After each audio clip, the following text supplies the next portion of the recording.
Lane Kiffin from Ole Miss. In the hallway visiting, Lane reminded me this is his second time as a head coach at Media Days. It's his second season going into Ole Miss, but he was here at the University of Tennessee 12 years ago.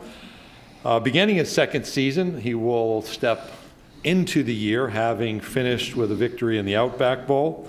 In his coaching career, pretty remarkably, he's been part of 10 national championships, 8 bowl victories, worked with 4 Heisman Trophy winners. As you may be aware, it notes on here, he's active on Twitter. He has his son Knox with him. And just a shout out to Ryan McGee. If you buy or otherwise secure Ryan McGee's book, there's a story, we've not verified the accuracy, about a young Lane Kiffin at North Carolina State when his dad Monty coached there. So it's my privilege to introduce head coach of the Ole Miss Rebels, Lane Kiffin.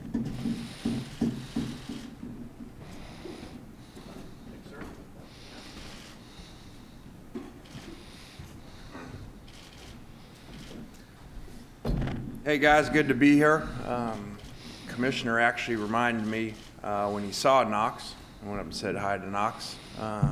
You know that Knox needs to earn his scholarship because the commissioner's fine last year. I think I tweeted that Knox's college fund is gone thanks to the fine there. So it was good to see Commissioner, and it's good to be here. I guess it was 12 years ago. I barely remember it. Lots happened since then. And, 12 years from being here and seeing everybody. And this has been a long year. Last year ended well. We're excited in the momentum that we built, and we feel it in the fan base. We feel it with our players. It's been good to have recruiting back open, so that kids can come be around us, and I think we've created some momentum there. So we got a lot of challenges. First off, defensively, improving from last year. I do think signing a lot of kids in the off season that were mid-years and really having our first spring. I think if you look around the country, first-year staffs really struggled, especially on defense.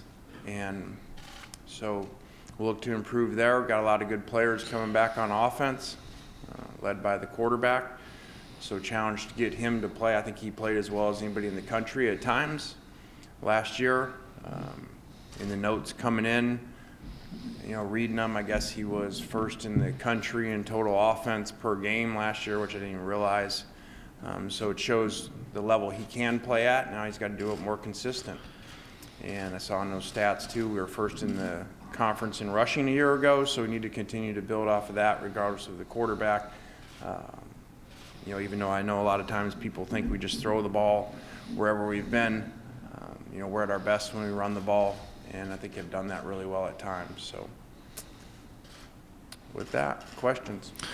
Thank you, Coach. If you have a question, raise your hand. Please give your name and affiliation. We will get a microphone to you. All right, we're going to start over here on the left-hand side. Parrish right here on the end of the aisle. Parrish Alford, Daily Journal in Tupelo. Lane, you mentioned that Matt played as well as anybody in the country at times. How do you and Jeff help him become more consistent? Well, good to see you, Parrish. I think that, again, having a spring finally with him, he's never had a second year of a system. I think has been good for him. I think that, we were still trying to figure out ourselves too without having a spring, not just him, but our offense. We didn't know if he was going to be the starting quarterback, when we went into camp. So Anna was the first year of working with Coach Levy. And, so putting that all together is a challenge. And I think, where we've been a lot of times, we've seen sometimes as a year ago that help our players in our first year. So he's done a great job from a leadership standpoint. He's a very confident kid. And so we got to get him to play more consistent. Because like we said, he played great at times and he played really poorly at times. And I think a lot of people forget with that too, that it was his first year as a starter. So we know what to build off and we know what it should look like. Coach, we'll go down here front left. Bob? Hey, Lane, Bob Holt, Arkansas Democrat Gazette. Yeah, follow up on Matt. Obviously, that Arkansas game was very atypical. Looking back on it, What do you think happened to him? Why did he have all those interceptions, and how did he recover from that? Because a lot of guys, they have a game like that, maybe they lose all their confidence. I think it says a lot about him that he was able to recover from that. You know, I get asked all the time about, why didn't we pull him? And I've just always believed that you're really slow to do that, because you get into pulling the quarterbacks and back and forth, and their confidence is lost, and it's not like another position. When you're the leader of it and you got to take the ball every single snap, if your confidence is rattled and, floating different guys in there. So I'm glad we stayed with him. He learned a lot from it. And, that's sometimes you got to have obstacles. I've referenced obstacles away. That's as good as it gets right there. Throw the ball to the other team 6 times. That's a pretty big obstacle. And so he learned a lot from that. And that was coming off an Alabama game 7 days before of playing extremely well. So it's a lesson for all of our players. You got to go back to work and be humble. Coach, we're going to go back here. It's bright light right over on the far right along the wall. Blake Totmeyer, USA Today Network. Lane, another quarterback question for you. At this event 12 years ago, you brought your All-SEC ballot to prove you voted for Tim Tebow as preseason All-SEC quarterback. I was curious, who would be your pick this year for preseason All-SEC quarterback? All right. I didn't even remember that 12 years ago, but now that you say that, because I believe there was something about someone didn't have Tebow first team All-SEC, and as usual, I was accused of that. So I brought my ballot to show everyone, to show Urban. So what was the second part of the question? You got me all off there. Now we're back to Urban Meyer and Tebow and singing Rocky Top in the Swamp all night long. That part. Okay. Who would be your vote Who would be the vote this year? I would say our own quarterback in Matt. Statistically played as well as anybody in the country, and I guess, like I said in the stats, reading them in my notes from our SID, only four quarterbacks ever have led, SEC quarterbacks have led the country in yards per game. So to me, that just shows how good he can be if he's consistent. Coach, we're going to go right here in the center. Yeah, Lane, Tony Sakalis, Bama Insider. After last year's game against Alabama, how close do you feel like your team is to beating them, and what would that mean to be the first assistant to beat Nick Saban if it so happened? Well, I don't look at it at all about being the first assistant or, whatever that stat is. We were close, played really well on one side of the ball. But that doesn't matter now. The year before, I think we lost 66-3 or something like that. So every year is different. Every year has new challenges. I said at some interview on the way in here, the discussion was about Alabama and Coach Saban and, the parity in college football. And I said he's done it different than anybody's ever done it, and better than anybody's ever done it. And no disrespect to the coaches back before. There's not supposed to be parity, with 85 scholarships and 25 a year. My dad tells me the stories of coming in and having 75 freshmen, in his class coming in. So, to do what he's doing nowadays, and every year, you guys say something that upsets him and gives him rat poison and makes him mad, and then we have to deal with that. So I don't know what the storyline is this year. It'd be something that you did about losing too many staff guys or the quarterback, whatever, but he just finds a way. And it starts with recruiting. He just does such a phenomenal job of recruiting. And so when you got the best players, and you got to go against them, that's enough challenge, let alone before you even get into how great he is as a coach. Coach, we're going to go over here to our left. Michael Katz, Daily Journal. You brought up Twitter. I'm just kind of curious, how did you kind of come to embrace social media, and do you genuinely enjoy the banter and all that kind of stuff? Yeah, Twitter was not a plan like a long time ago. It really started, I didn't know anything about it. It started a long time ago for recruiting, and then there was a time there where there was a rule which didn't make any sense that you could not text the kids or the parents, but you could direct message them on Twitter. So that's really how we had to learn to use Twitter, or we were going to fall behind, even as an assistant coach at Alabama. So it just kind of took off from there. I do enjoy the fan part. I think it's comical, when I jump on there and read things and how people react to things or the rumors that people write. And so it just gives people a platform to say and do whatever they want. And I guess sometimes I do that too. So allows me to kind of be a normal person on there. So I do enjoy it, just seeing it and seeing the interaction, especially in the SEC and the fans. And I'll point out something even to Knox, like on the plane or something, and say, okay, here's this tweet, okay, and it only has 20 retweets, and it'll be something serious. And then here's something that isn't serious at all, but has to do with the SEC, and here's hundreds and hundreds of retweets. So there's a lot of passion here in this conference and the fan base, so I enjoy it. Coach, we'll go over to the right side on the near aisle. Hey, Lane, Adam with Kentucky Sports Radio. You talked last year about analytics and using the book when to go for it on fourth down. 7 is greater than 3. How much do you think that gives you an advantage over the competition? And as you progress in your career, are you leaning more into that?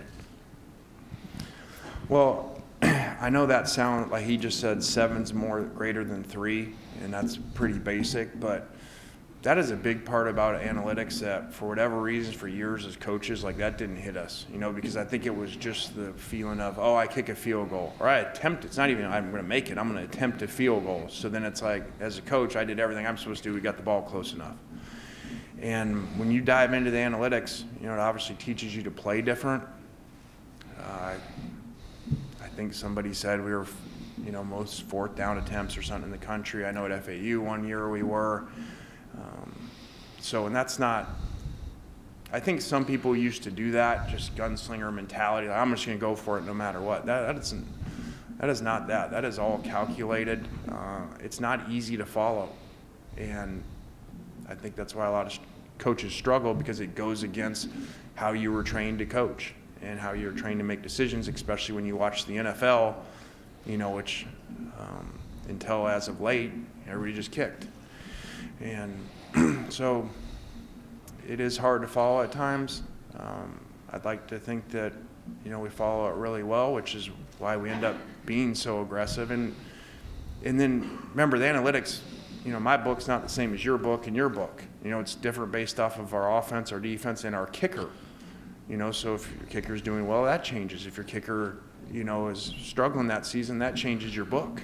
Your book changes every week. And then there is something there's going to be some times where, to me, the book doesn't understand the feel of the game at that point. The book doesn't understand, maybe it's 58%, you should go for 2 right here.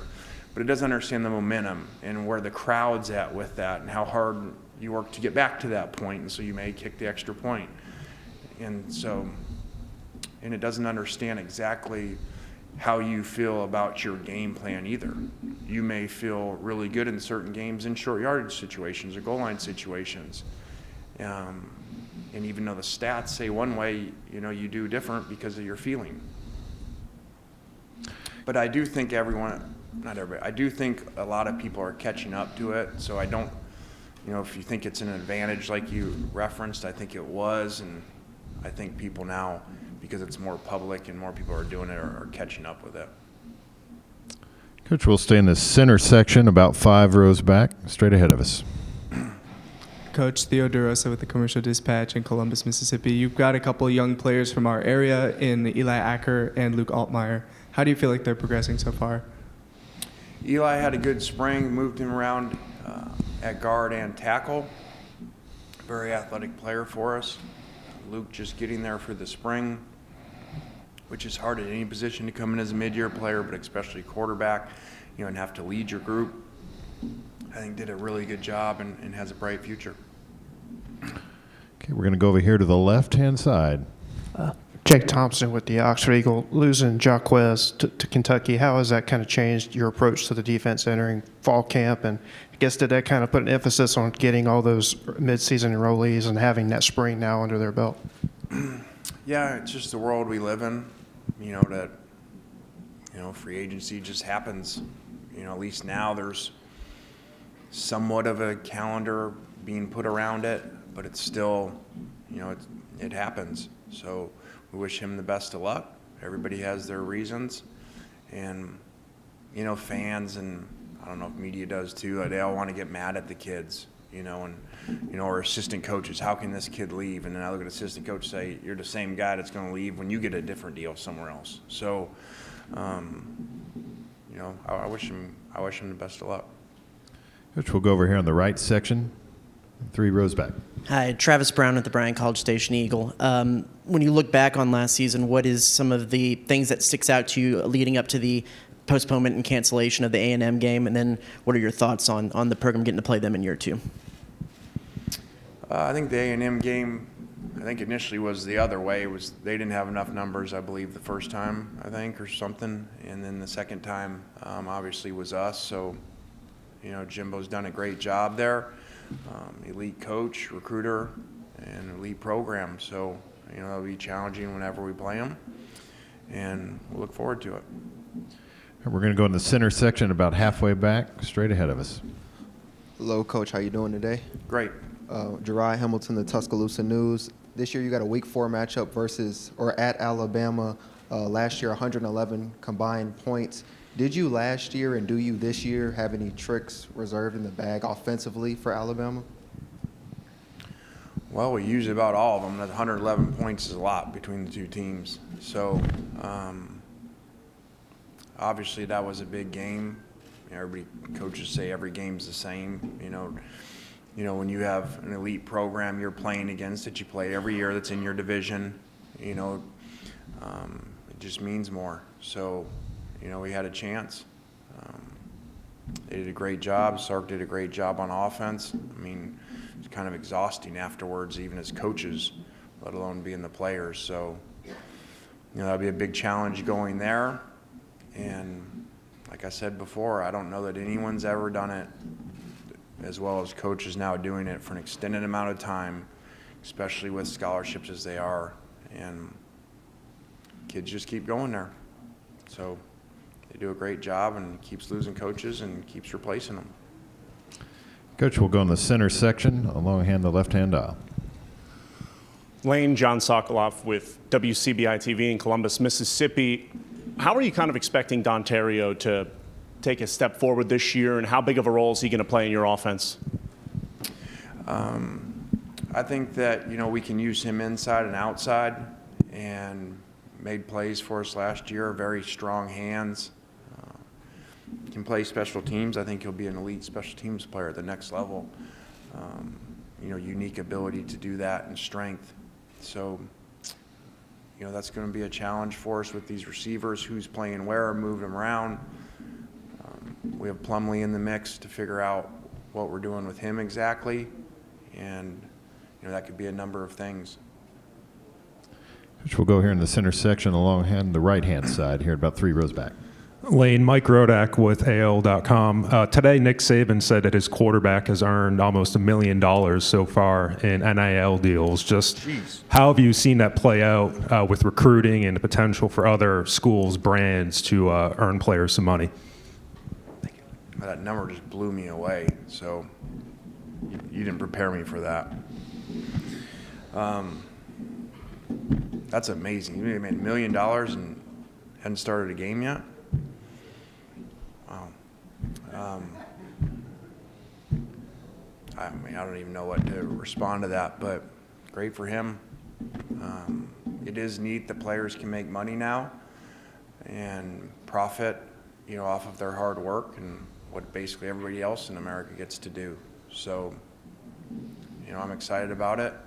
I think it's very challenging trying to figure out how these things happen and what's legal and what's not and all that. So I was asked earlier about it. I said, I'm excited for it. I wouldn't want to be compliance departments, but $1 million.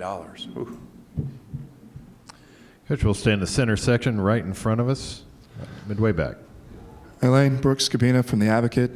You're talking about point totals. The LSU game, 101 points. I mean, with the surge of successful offenses in the SEC, do you find that it's harder to find an advantage in a game, a leg up, and how do you approach that? Well, I think part of that's analytics and just understanding how games are going. And again, you know, when you follow it, and then if you have a team, you know, like we were, where we were a lot better on offense and defense a year ago, you know, you got to be really aggressive, and you're aggressive in your game plans. And, you know, that's not just fourth downs, that may be fakes, tricks, and, you know, taking more shots down the field, at times playing more aggressive on defense, knowing, hey, there's a good chance they're scoring, so let's actually play more aggressive, you know, to try to create a turnover versus let them move down the field. So, you know, it's not something you want to have. You know, you obviously want to play really well on offense and play well on defense, that you don't have to think that way. And that's what we're working to do. We'll stay in the center section along the aisle here, about halfway back. Hey, Lane, Matt St. Jean, WTVA in Tupelo. During the offseason, you accepted a challenge from Dabo Sweeney to play him in one-on-one. I was wondering if a date was set and what your strategy would be going against Dabo in one-on-one, ones and twos to 21. I think our basketball coach said that. I don't know that I exactly accepted it. I don't know. I've seen video of Dabo. You know, he does shoot the ball well, very quick. He did FaceTime me, actually, from Boca Grande, actually, a couple weeks ago, because he heard I was coming down there when he was down there, where he and Coach Saban stay. But he was golfing, not playing basketball, with his son and the Raiders receiver. So we actually didn't talk about basketball. But I'm trying, man. I'm trying to lose some weight, so I got a chance against him. All right, we'll go center section over on the right-hand side. Coach, Drew DeArmond, WZZN Radio in Huntsville, Alabama. We could tell you were frustrated last year defensively with the lack of being able to get stops in the offseason, now that you guys have had a spring. But take us kind of inside the staff room with you and DJ Durkin and Chris Partridge. What was the game plan to try to get better defensively so you guys can take a step up in the Western Division? Well, I think we just, you know, we struggled in all areas on defense last year. Now, on a good thing, we did play well in the bowl game, so, you know, that's how we ended the year, and hopefully we take off from there. But it was just challenging, whether it was injuries or different guys, you know, trying to learn a system and 3-4 and 4-3 and all things. But also, you know, you're playing all SEC games, so you don't have any non-conference games. You know, one helps statistically sometimes, but also to see early on in the year, you know, how guys play and being able to play your backups, hopefully, in a game like that. And we didn't have that. And then now you're playing SEC offenses every week, and it's also a year of some great offenses, you know, really elite players. So it was very challenging. Okay, we'll go center section, third row first. Go ahead. Yeah, Coach Olin Buchanan with TexAgs.com. It's my understanding that Jerrion Ely has, I think, shoulder surgery. How's he coming back from that, and what's his status? I'm still blown away on this Bryce Young. Like, the guy's made $1 million already. That's good, man. He don't need to play next year against us. Then, I mean, it's mind blowing. Whoa, Ely's fine. He's been working out with the team, and we're excited to have a fall with him where, you know, now that we know more about him, having a season, that we could maybe move him around and do some different things. We have three in the queue. We'll start in the middle section, right in the middle. Stand up.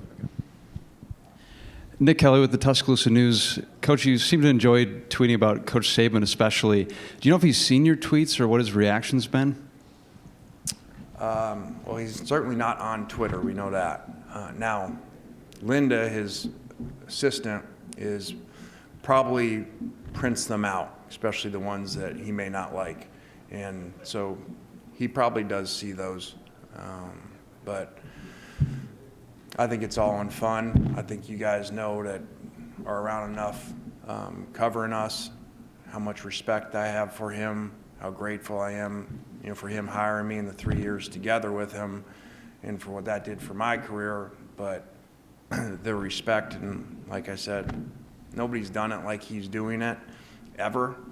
And with the scholarships, it should be an asterisk compared to what was done before. No disrespect to other coaches. We've got time for two more. We're going to start here on the right-hand side of the center aisle. Connor O'Gara, Saturday Down South. Lane, you said you're trying to lose some weight besides not maybe indulging in so much Mississippi food. I know you tweeted about that. What else have you done, and what have been the results so far? Strange question to ask a guy, I feel like, but